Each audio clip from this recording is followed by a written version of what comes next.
नमस्कार दोस्तों, आप देख रहे हैं इंडियन डिफेंस न्यूज़ हिंदी। और इस समय डिफेंस गलियारे में बहुत सारी उठापटक चल रही हैं। हाल ही में हमने जब सुपर सुखोई पर एक वीडियो बनाई तो हमने आपसे कहा कि इस अपग्रेड में तकरीबन 2040 तक का समय लग सकता है, क्योंकि अब ये अपग्रेड सिर्फ मात्र 84 विमानों तक सीमित नहीं रहेगा, बल्कि भारतीय वायुसेना के जो दूसरे विमान हैं उसमें भी ये देखने को मिल सकता है। लेकिन जब हमने इनिशियल डिलीवरी की बात करी तो हमने कहा था कि कम से कम 4 से 5 वर्षों का इंतजार अभी भी हमें पहले सुपर सुखोई के लिए करना पड़ सकता है। लेकिन रूस ने इसका एक त्वरित समाधान भारत को ऑफर कर दिया है। रूस ने अपना एक नया रडार और अपना एक नया इंजन भारत को ऑफर किया है और भारत के सामने अब दो विकल्प आ चुके हैं और इन दोनों विकल्प के बारे में हम चर्चा करेंगे आज के इस वीडियो में, तो बने रहिए। देखिए, जब भी हम सुपर सुखोई अपग्रेड की बात करते हैं तो हम एक बात अच्छे से जानते हैं कि ये भारतीय वायुसेना के भविष्य के लिए बहुत ज़्यादा इंपॉर्टेंट है और इसको लेकर जो रूपरेखा है ये पहले ही तैयार हो चुकी है और जो ज़रूरी मंजूरी है ये भी मिल चुकी है। लेकिन हम इस बात से इनकार नहीं कर सकते कि पहले विमान को आने में अभी कम से कम 5 वर्ष का समय लग सकता है। लेकिन इसी खबर के बीच में Sukhoi 30 MKI fighter jet upgrade से जुड़ी रूस ने भी एक बड़ी खबर जारी कर दी है, जहां पर रूस ने भारत को अपग्रेड के 2 बड़े ऑप्शन दिए हैं। दरअसल रूस ने इस चीज़ को एक्नॉलेज किया है कि भारत को इन विमानों की बहुत अत्यंत जल्दी आवश्यकता है और इसी रिक्वायरमेंट को पूरा करने के लिए रूस ने अपना खुद का एक जो अपग्रेड पैकेज है ये ऑफर किया है।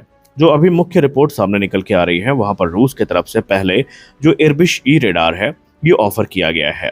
इर्बिश ई बेसिकली रूस का एक पेसा टाइप का रेडार है जो पहले से ही Su-35 में यूज होता है, यानी सुपर फ्लैंकर में इसको पहले से ही यूज किया जाता है और ये बहुत पावरफुल ट्रांसमीटर के साथ में आता है। इसकी खासियत ये है कि ये फाइटर साइज टारगेट को 400 किलोमीटर की दूरी से ही डिटेक्ट कर सकता है आइडियल कंडीशन में, और इसमें जो लॉन्ग रेंज की ट्रैकिंग है ये भी काफ़ी ज़्यादा स्ट्रांग है। लेकिन प्रॉब्लम ये है कि रूस ने जो रेडार ऑफर किया है वो जानते हुए किया है कि भारत इस समय एसा रेडार की तरफ स्विच करना चाह रहा है। अब क्योंकि ये रेडार पेसा है यानी ओल्ड टेक है कंपेयर टू एसा, तो भारतीय वायुसेना इसको लेकर उतनी इंटरेस्टेड नहीं है। इंडियन एयरफोर्स चाहती है कि जो सुखोई 30 MKI है इनमें मॉडर्न एसा रेडार यूज हो ताकि ये फ्यूचर प्रूफ रहें और आगे चल के हमें फिर इनमें जो एक मेजर चेंज है वो करने की जरूरत ना पड़े। भारत का प्लान क्लियर है कि हम विरूपाक्ष एसा रेडार को इंटीग्रेट करेंगे जो कि 2400 से ज़्यादा TR मॉड्यूल्स को फीचर करता है, गैलियम नाइट्राइड टेक्नोलॉजी पर आधारित है, बेटर ट्रैकिंग और मल्टी टारगेट कैपेबिलिटी हमें प्रदान करेगा। लेकिन दिक्कत यह है कि यह अभी अपने डेवलपमेंट स्टेज में है और फुल ऑपरेशनल होने में कम से कम 3 से 4 साल अभी इसको लगने वाले हैं। दूसरा बड़ा प्रस्ताव रूस ने जो दिया है वो इंजन अपग्रेड का है और यह प्रस्ताव हम लोग सही मायने में देखें तो 2020 से सुनते आ रहे हैं। वो है AL-41F1S इंजन का।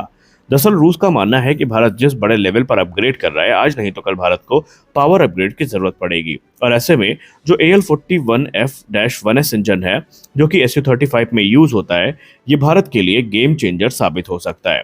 रूस ने कहा इसके बहुत सारे फायदे हैं, जैसे कि ये ज़्यादा थ्रस्ट देता है, इसकी फ्यूल एफिशिएंसी बेहतर है और ये ज़्यादा इलेक्ट्रॉनिक पावर जनरेशन करता है जो कि एडवांस रेडार और दूसरे एडवांस एवियोनिक्स के लिए काफ़ी ज़्यादा ज़रूरी है। यानी कि radar avionics upgrade support package तो रूस दे ही रहा है, लेकिन इसके अलावा जो इंजन का ऑफर है ये भी रूस की तरफ से भारत को दिया गया है। यहाँ पर रूस की स्ट्रेटजी बिल्कुल सिंपल है कि भारत को क्विक अपग्रेड सोल्यूशन देना और डील को ग्रैब करना, ताकि भारत जल्दी से मॉडर्नाइजेशन एफर्ट को आगे बढ़ा सके और खासकर उन जेट्स को जो भारत ने पहले ही सुपर सुखोई में अपग्रेड करने के लिए चिन्हित कर रखे हैं।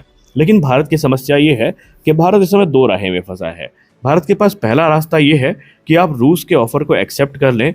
इससे फ़ायदा ये होगा कि इम्प्लीमेंटेशन जल्दी होगा, अपग्रेड्स जल्दी होंगे, प्रूवन टेक्नोलॉजी मिलेगी, लेकिन ये फ्यूचर प्रूफ नहीं होंगे क्योंकि हमने पहले भी कहा कि इसमें पेसा रेडार आपको देखने को मिल रहा है और भारत निसंदेह इससे खुश नहीं होगा। अब भारत के सामने दूसरा रास्ता ये है कि आप इंडिजिनस अपग्रेड की तरफ जाएं।